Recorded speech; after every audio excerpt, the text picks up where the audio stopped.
aujourd'hui. Prie mon Dieu. Et Seigneur, je toi. Voilà pourquoi je t'adore, toi et toi seul aujourd'hui. Voilà pourquoi ce matin j'accepte de t'adorer.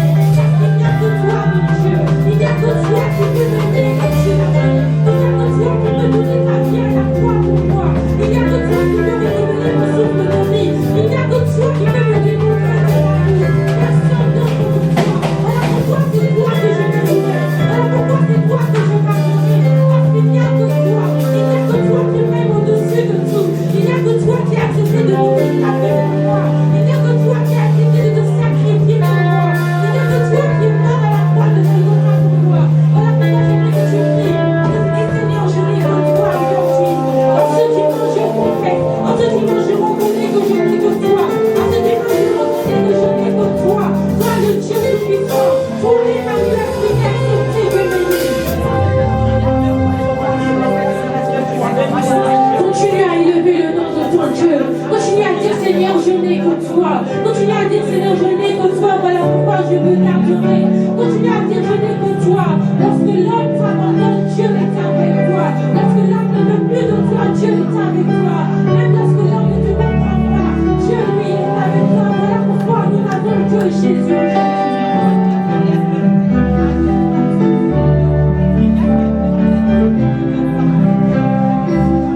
C'est vrai que notre Dieu est vraiment bon. Amen. Amen. Alors je vais appeler notre papa Mouvalou. Lorsqu'il passe, on acclame pour le Seigneur Jésus.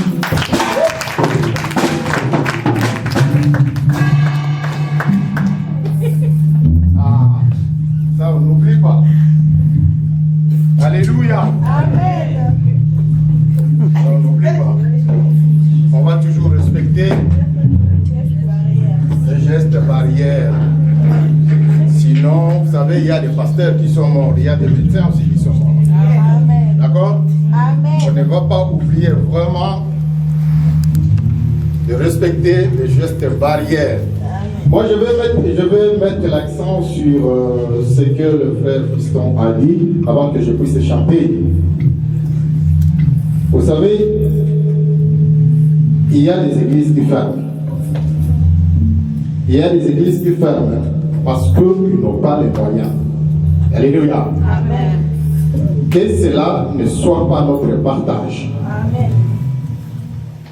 Il y a des églises qui ferment compte tenu de la période que nous avons passée, le Covid-19 comme vous le savez, et déjà on fait 4-5 mois, ils ne venaient pas à l'église, et la seule source de l'église pour s'approvisionner, c'est les offrandes, c'est la dîme. Amen.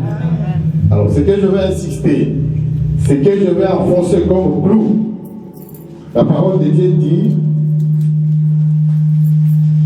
si vous faites une promesse, si vous faites un vœu à Dieu, il ne faut pas tarder à l'accomplir.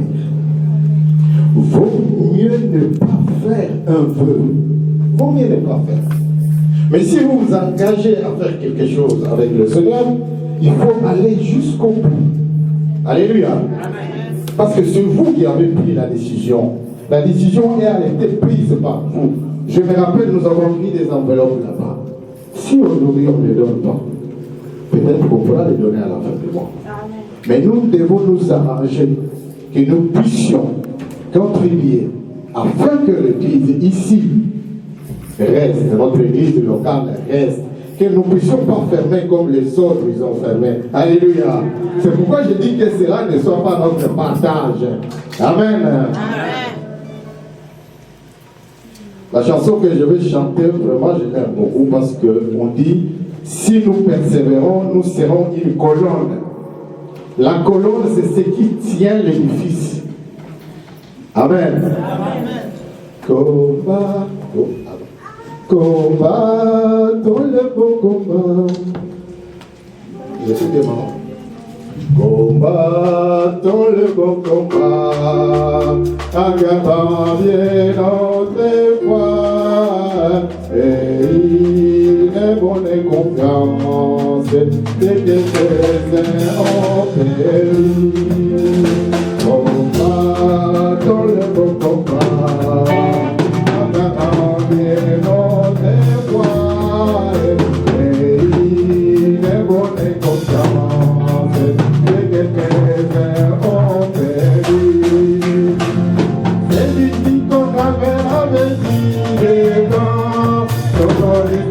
Dans les librairies,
aujourd'hui. Et Seigneur, parle-moi encore aujourd'hui. J'ai besoin d'entendre ta parole. J'ai besoin de t'entendre me parler aujourd'hui. Utilise ton serviteur afin qu'il puisse transmettre son message, afin qu'il puisse transmettre ton message, afin que tu puisses me parler aujourd'hui. J'aimerais t'entendre aujourd'hui. Ouvre mes oreilles spirituelles afin que je puisse t'entendre. Ouvre mon entendement spirituel afin que je puisse t'entendre convenablement. Que mon cœur soit couvert, que mon cœur soit disposé, afin que ta parole puisse tomber sur une terre fertile et porter énormément de fruits.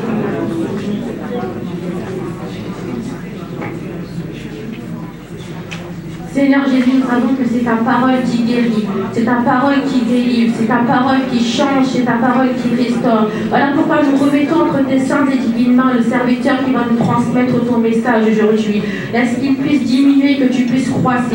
Laisse qu'il puisse se taire et que tu puisses parler. Aujourd'hui, nous avons besoin de t'entendre. Nous avons besoin que la parole qui va sortir de ton serviteur tombe sur des terres fertiles afin qu'elle puisse porter énormément de fruits. Laisse que tu puisses régner du début jusqu'à la fin de la prédication dans le nom puissant de Jésus que j'ai ainsi prié. Amen. Amen. Et lorsque j'appelle le frère Piston, j'aimerais qu'on acclame très fort pour le Seigneur Jésus. Alléluia.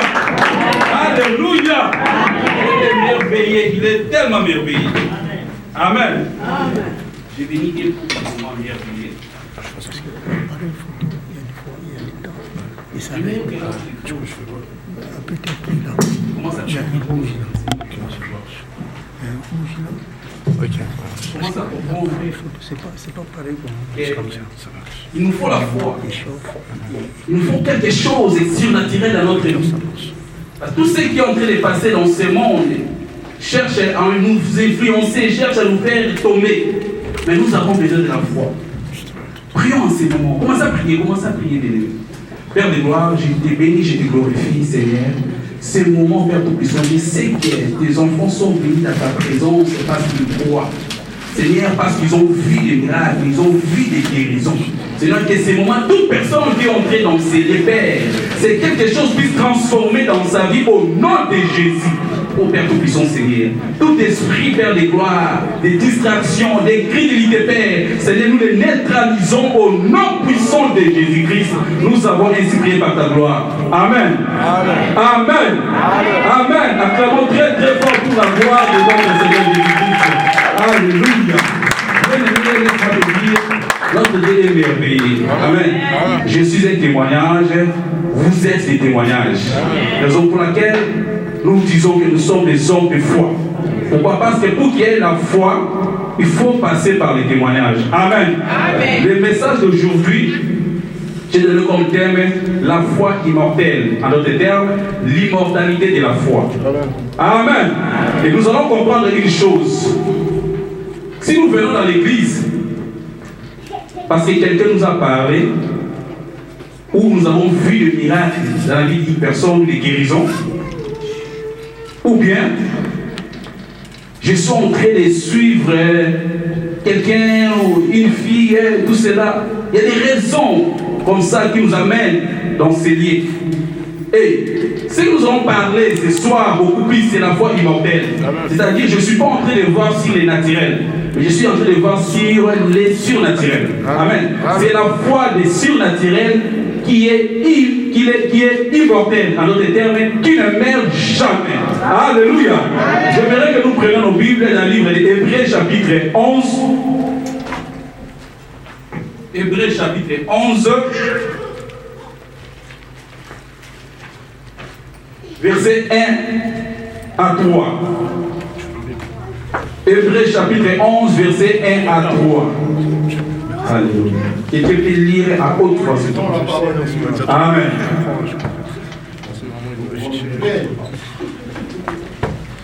Ne soyez pas distraits, soyez actifs.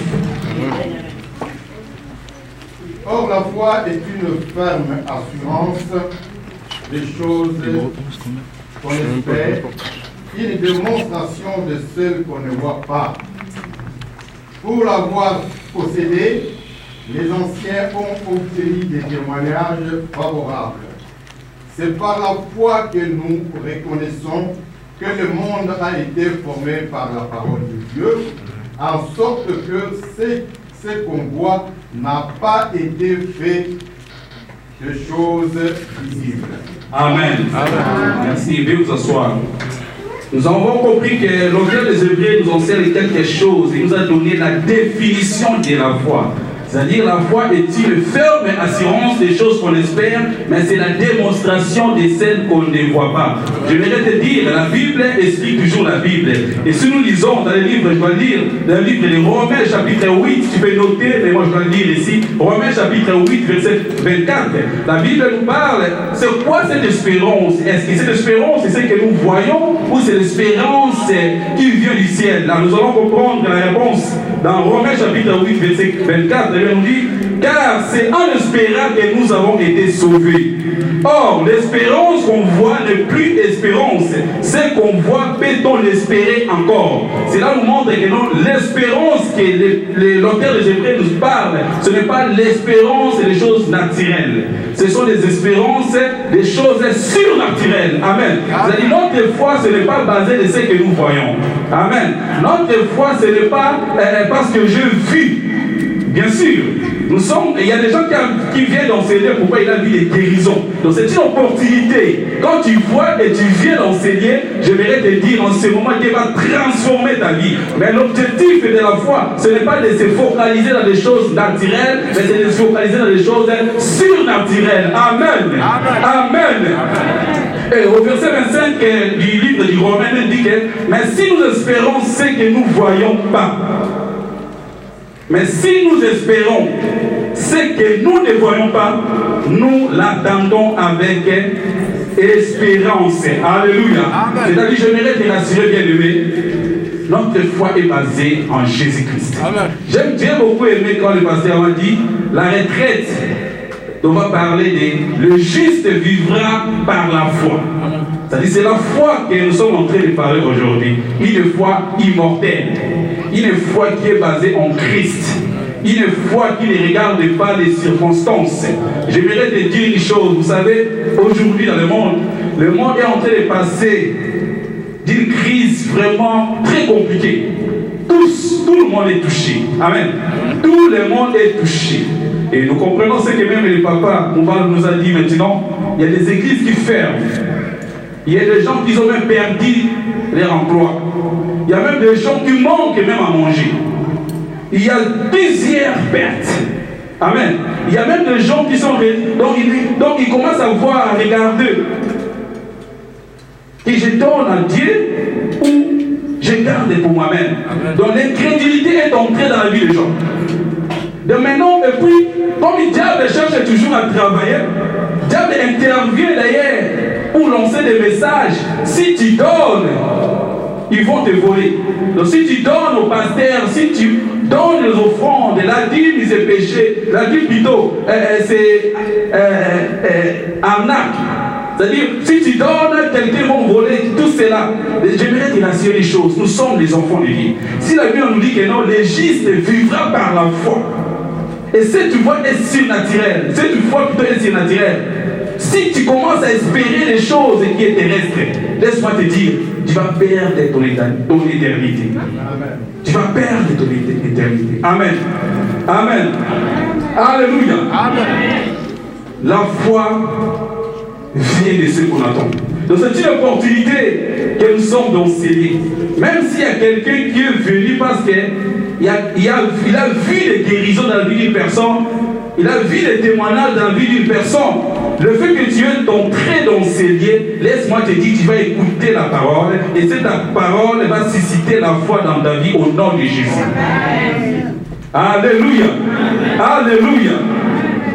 La foi est une ferme assurance. Vous savez, nous avons l'espérance de pouvoir parce qu'on nous a promis. Amen. Dieu nous a promis des bénédictions. Et bien nous dit, il nous a bénis de toutes sortes de bénédictions célestes. C'est-à-dire, nous sommes ici parce que Dieu nous a promis. Raison pour laquelle j'ai dit, la promesse donne l'espérance. Mais maintenant, pour arriver à cette dimension de la foi, il faut passer par les tempêtes. Il faut passer par À un moment donné, que tu te rends compte que non, qu'est-ce que je dois faire? Je reste seulement avec cette partie de l'argent. Je reste seulement avec cette chose. Est-ce que si je donne, il y a quelque chose qui commence à tourmenter nos têtes. C'est dans ces moments-là que Dieu veut que tu pratiques. Alléluia. C'est dans ces moments-là que Dieu veut que nous pratiquons. Peut-être qu'il y a quelqu'un qui se pose la question de savoir, mais qu'est-ce qu'il y a à voir entre la foi et l'argent? Mais pourquoi il est en train de parler de la foi? Mais il utilise aussi l'expression l'argent. Mais il y a un peu d'incohérence. Je vais t'expliquer les choses, mon frère, ma soeur. Vous savez, pour saisir la bénédiction céleste que Dieu nous donne, nous avons besoin de la foi. Parce que ce sont des bénédictions célestes. Donc c'est sur le surnaturel. Pour le faire descendre sur la terre, nous avons besoin de la foi. Mais or, ici sur la terre, pour qu'on comprenne vraiment que nos frères fistons, c'est un Messie à respecter, il faut qu'on voie quelque chose, c'est-à-dire de l'argent. Parce qu'avec de l'argent, on peut tout faire. Amen. Avec de l'argent, on peut tout faire. Avec de l'argent, je peux acheter ma voiture, je peux acheter ma maison, je peux aider les autres. Avec de l'argent, sur la terre, on peut tout faire. Maintenant, ici sur la terre, c'est l'argent qui est le maître. Et au ciel, nous avons nos bénédictions célestes, nos bénédictions spirituelles. Et Dieu nous dit, pour saisir cette bénédiction, tu as besoin de la foi. C'est-à-dire, tu ne vois pas, mais tu crois. Tu ne vois pas, mais tu crois, tu saisis cela. Et comme ici dans ce monde, des choses éphémères cherchent à nous distraire. Comme dans ce monde, on commence à regarder. Si je donne, je dois manquer. Si je pars à l'église, on va parler à propos de l'argent. Et je dois donner tout cela. Et maintenant, Dieu te dit de donner cela. On va utiliser un texte biblique qui nous explique cela, de l'histoire de cette veuve de Sarepta. Amen. Amen. Cette histoire nous explique clair. Mais laisse-moi un peu de parler de Hébreux chapitre 11, verset 3. Qui nous explique que la foi est une ferme assurance des choses qu'on espère. Or, ce que nous espérons est invisible. Mais c'est la démonstration de celles qu'on ne voit pas. En d'autres termes, nous espérons ce qui est visible et la démonstration, si nous ne le voyons pas, mais nous croyons. Amen. Alléluia. Alléluia. Et la suite nous parle. Il y a eu aussi des gens qui ont appliqué cela. Ce qui est bon dans notre vie. Il y a eu des gens qui ont appliqué cela. Moi j'aime trop parler, moi aussi j'applique cela. J'ai fait partie aussi de ces témoignages. Et toi aussi, je suis sûr et certain que tu appliques cela. Amen. Toi aussi tu appliques cela. La Bible nous dit, pour l'avoir possédé, c'est-à-dire quoi? Pour avoir possédé la foi, les anciens ont obtenu un témoignage favorable. En d'autres termes, pour qu'on dise véritablement, Sœur Niclette a de la foi, c'est-à-dire qu'il a un témoignage. Raison pour laquelle nous voyons, Jacques nous parle. Montre-moi la foi, moi je te montre les œuvres. Alléluia. Amen. Parce que c'est plus facile de dire que non, j'ai la foi. Tout le monde dit, ouais, j'ai la foi, j'ai la foi. Mais c'est dans les moments de difficulté, c'est dans les moments de crise qu'on va voir véritablement si tu as la foi ou pas. Amen. C'est dans les moments de manque que tu dis que, oh non, mais l'église, non, de l'argent pour payer des loyers. C'est dans ces moments-là, c'est dans ces moments que nous allons vivre de la foi. Ce n'est pas dans l'abondance. On parle de la foi juste quand nous nécessitons vraiment, quand il y a la manque.